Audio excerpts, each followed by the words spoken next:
사도신경으로 우리의 신앙 고백을 드립니다.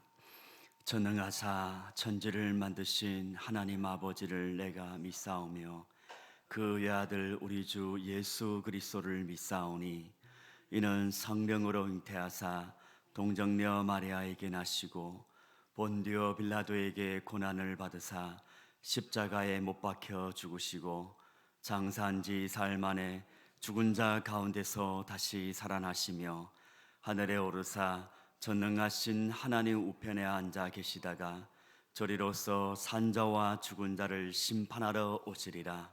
성령을 믿사오며 거룩한 공예와 성도가 서로 교통하는 것과 죄를 사하여 주시는 것과 몸이 다시 사는 것과 영원히 사는 것을 믿사옵나이다.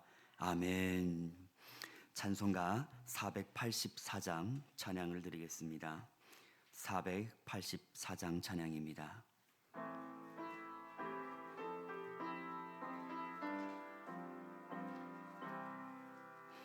내 맘에 주여 소망되소서.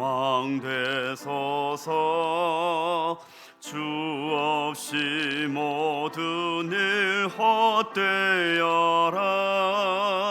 밤에나 낮에나 주님 생각, 잘 때나 깰 때 함께 하소서.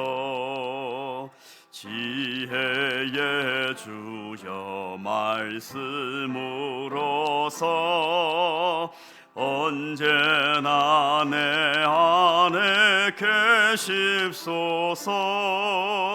주는 내 아버지 나는 아들, 주 안에 내가 늘 함께하네.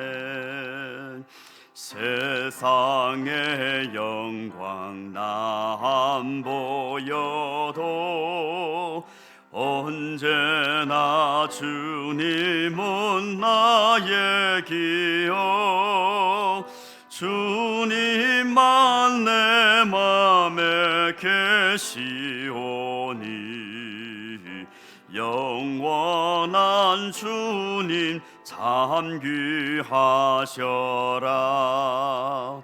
영원한 주님 내 승리의 주, 하늘의 기쁨을 주옵소서.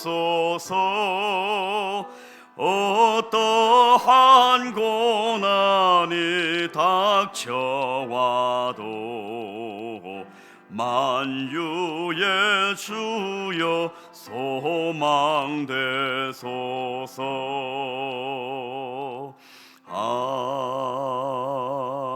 아멘. 아멘. 이런 새벽에 우리가 함께 보실 말씀은 사무엘상 28장 3절에서 25절까지 말씀입니다. 구약성경 456면쯤에 있는 사무엘상 28장 3절에서 25절까지 말씀인데요. 오늘 우리가 8절까지만 교독하도록 하겠습니다. 3절에서 8절까지 교독합니다. 사무엘이 죽었으므로 온 이스라엘이 그를 두고 슬피 울며 그의 고향 라마에 장사하였고 사울은 신접한 자와 박수를 그 땅에서 쫓아내었더라. 블레셋 사람들이 모여 수넴에 이르러 진침에 사울이 온 이스라엘을 모아 길보아에 진쳤더니 사울이 블레셋 사람들의 군대를 보고 두려워서 그의 마음이 크게 떨린지라. 사울이 여호와께 묻자오되 여호와께서 꿈으로도 우림으로도 선지자로도 그에게 대답하지 아니하시므로 사울이 그의 신하들에게 이르되 나를 위하여 신접한 여인을 찾으라. 내가 그리로 가서 그에게 물으리라 하니 그의 신하들이 그에게 이르되 보소서 엔돌에 신접한 여인이 있나이다. 사울이 다른 옷을 입어 변장하고 두 사람과 함께 갈새 그들이 밤에 그 여인에게 이르러서는 사울이 이르되 청하노니 나를 위하여 신접한 술법으로 내가 내게 말하는 사람을 불러 올리라 하니. 아멘. 이런 새벽에 주님 앞에 나오시면서 10분의 성도님께서 1000번째 예물을 드리셨습니다. 오늘의 성경 말씀은 좀 난해한 부분이 있습니다. 그럼에도 불구하고 우리가 말씀을 통하여서 하나님께서 오늘 우리에게 주신 음성 듣기를 소망합니다. 우리가 잘 알고 있는 것처럼 본문에서도 말씀하지만 사무엘은 죽었습니다. 이스라엘의 아주 영향력 있는 선지자였죠. 그래서 온 이스라엘이 슬퍼할 뿐만 아니라 사실 왕으로서의 사울 왕도 마음에 없지 않아 불안이 찾아왔던 것은 분명합니다. 특별히 이렇게 큰 적군을 앞두고 블레셋이 쳐들어온다는 소식을 보고 사울은 두려움과 떨림에 놓여 있습니다. 그러나 이제 오늘 사울은 이런 와중 속에서 사실은 그 전에도 사울의 여러 가지의 어리석음을 범한 것은 우리는 알고 있습니다. 블레셋 군대만 진을 쳤을 뿐만 아니라 사울 곁에는 정말 그로 하여금 좀 마음을 안정을 취할 수 있는 장군도 없었던 것이죠. 다윗은 떠났습니다. 사실은 사울이 다윗을 자기의 곁에 두지 못할 뿐만 아니라 원수로 만들었던 거죠. 지금 다윗은 블레셋 적군의 편에 어쩌면 서 있었을지도 모릅니다. 사울은 그 상황을 모르지요. 이런 두려움 가운데 사울은 하나님께 나가 기도합니다. 묻습니다. 하나님은 응답하지 않습니다. 하나님은 자판기가 아니지요. 인격적이신 분이라서 언제든지 내가 찾아간다면 만나주고 응답한 건 꼭 그렇지만 않습니다. 이런 가운데 사울은 다른 방법이 없는 거예요. 선지자를 통하여서도 말씀이 없습니다.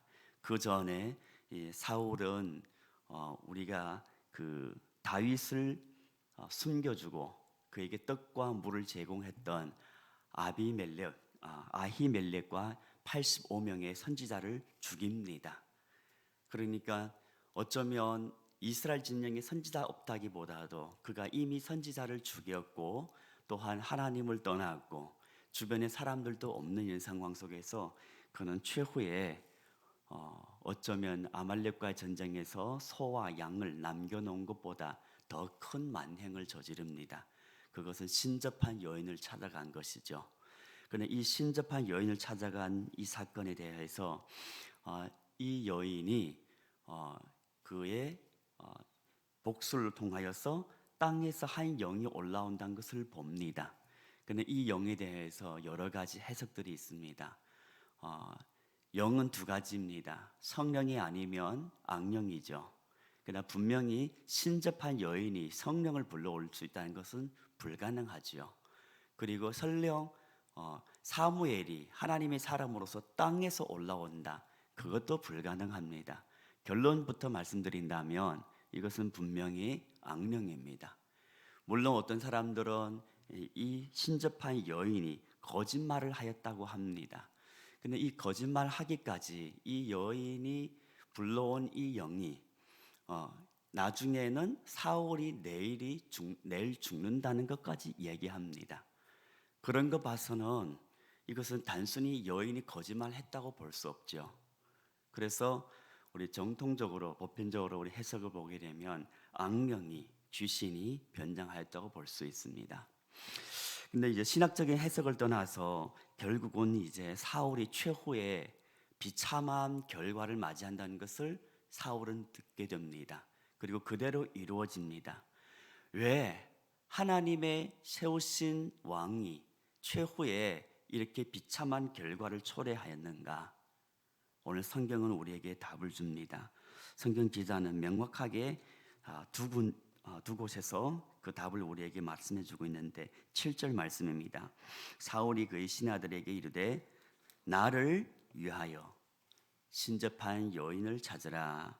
그리고 8절 말씀에도 후반절에 사울이 이르되 청하노니 나를 위하여 신접한 술법으로. 나를 위하여. 문제는 여기에 있습니다.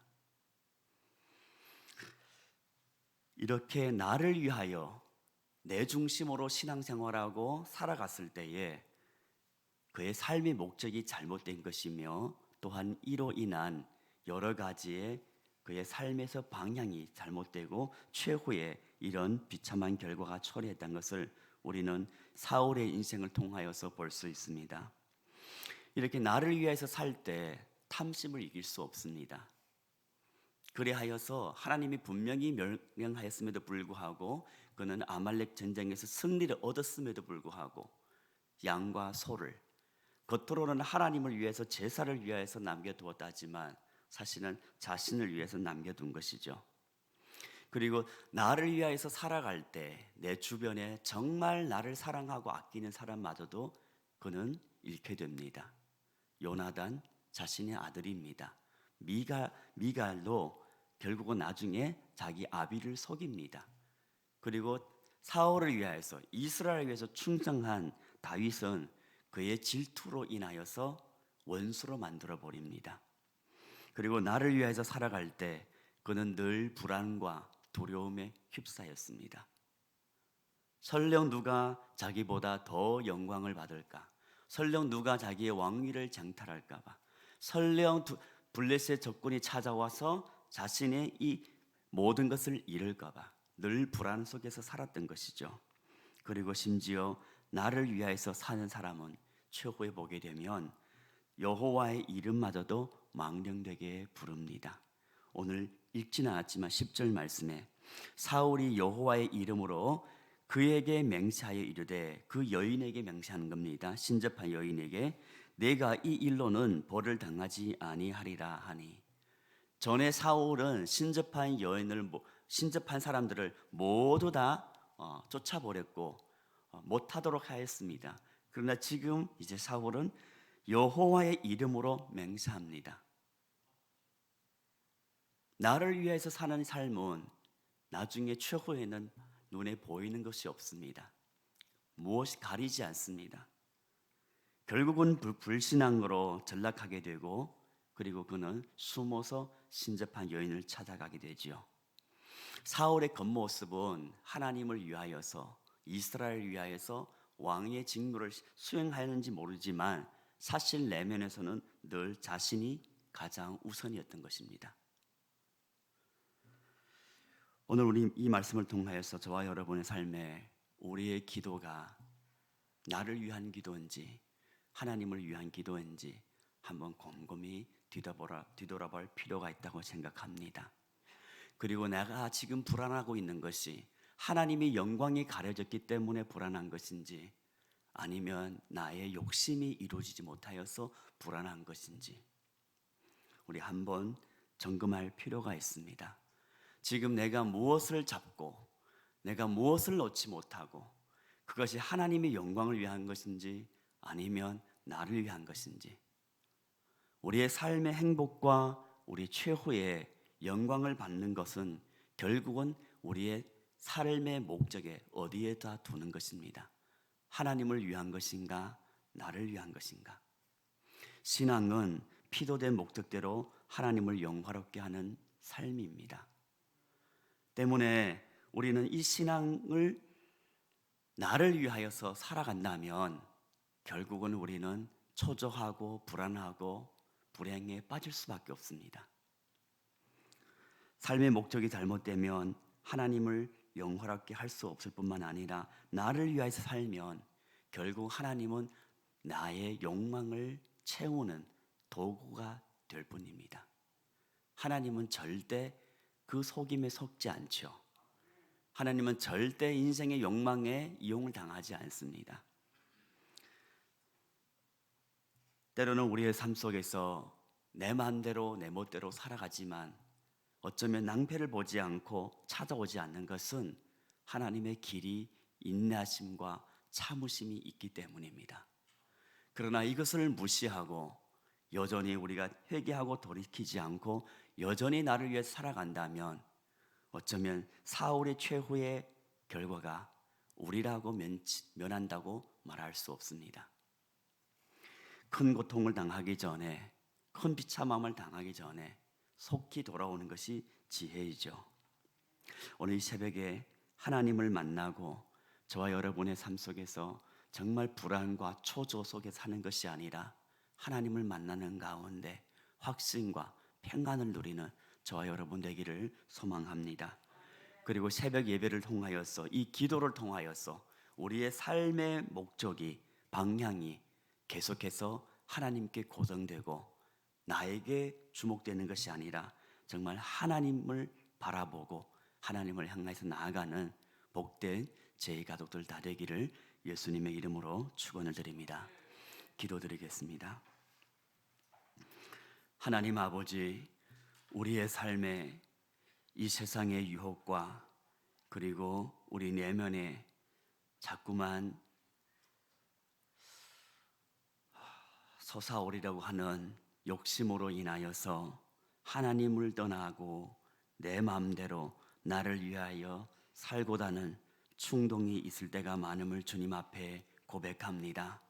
새벽에 주님 앞에 나와 기도합니다.